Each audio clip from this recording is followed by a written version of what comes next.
What is up, Fantrax Nation? Eric Cross here from FantraxHQ.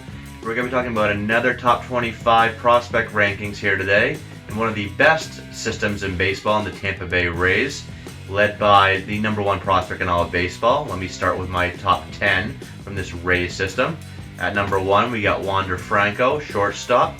2, VIDAL, BRUJAN, second baseman. 3, newly acquired slapdick prospect and future best friend of Blake Snell. That's XAVIER Edwards. Then we got LIBERATORE at 4, Shane Baz 5, Brendan McKay at 6, the two-way player, of course. We get Greg Jones, shortstop at 7, Brandon Lowe, outfielder 8, the always injured Brent Honeywell at number 9, and then rounding at the top 10 is lefty Shane McClanahan. Like I said, one of the best systems in baseball. Franco is at number 1. And, you know, what else can I say about Franco, really? He's the best prospect in baseball. Best hitting prospect I've seen personally in my few years of doing this with Fantrax. Everything about him is legit. The hit tool is elite. This batting title upside here. The power's developing. I think he can be a 30-plus home run guy in time.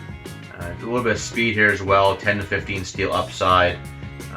Basically, he's a total package. You know, he's not going to steal 30-plus bases, but the power will be there, the batting average will be there. He has the quickest hands I've ever seen. The bat speed is insanely quick. So don't be wary of him. All the hype, it is legit. I've seen him in a few Dynasty startups go top 25. That is warranted. So all in on Franco.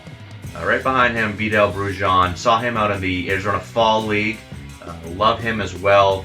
Not a big power guy, probably only 10 to 15 at peak, and that might be a little bit nice. But speed is elite. There's 40-plus steals in these legs, and the bat is legit too. A very good contact hitter. Can line the ball all over the field, so should hit for a high average with a lot of speed, a little bit of home run power mixed in as well. Pretty high floor too. He's just a really polished hitter for his age. XAVIER Edwards, who obviously was referred to as a slapdick prospect by Blake Snell. And yeah, there's not much power, barely any power at all. I'd be surprised if he ever gets more than 5 or 6 home runs annually, but the batting average and stolen base upside is very high. He's basically VIDAL, BRUJAN without that 10 to 15 home run upside. You know, he's a switch hitter, exceptional contact skills from both sides of the plate, great feel for the barrel in the strike zone, rarely strikes out, can walk a little bit, should be a top of the order catalyst with 35-40 steal upside, can hit 300, can play both middle infield positions, so he can be flexible, move around, which is very key with having got two guys we just mentioned in this system as well. So very good prospect. He's a bona fide top 50 Dynasty prospect. And then we'll go into the pitching side of things. LIBERATORE, I might be a little higher on him than most, but he's just a very solid all-around pitcher. Doesn't have any like really dominant pitches, but the arsenal is just full of above average to plus pitches. The command and control is there as well.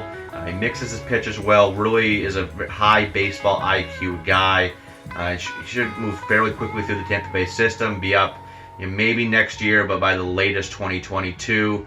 And there's high-end #2 starter upside and a fairly high floor too, just due to the arsenal and command and control that he has. Shane Baz is another very high upside arm.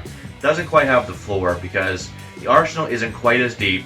The fastball, which is mid to upper 90s, can touch 100 like it did out in the AFL, is a legit weapon, double plus pitch. Same with the slider, high 80 slider that can even touch 90 at times with sharp break.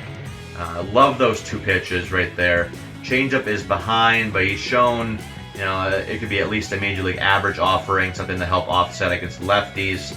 But the command and control has been very consistent, and Baz has had some injuries, so you know there's pretty high risk involved with Shane Baz, but the upside is even higher than LIBERATORE's, and you know this is borderline ace upside. I hate using that term, but you know he has the highest upside for pitchers in this system. You're probably wondering, oh, where's Brendan McKay? Yeah, I have him at 6, a little lower on him than most, but I'm not quite as high on him offensively as most are. And that's not to say most people are very high on him offensively, but I don't see him ever being much with the bat, at least not right away.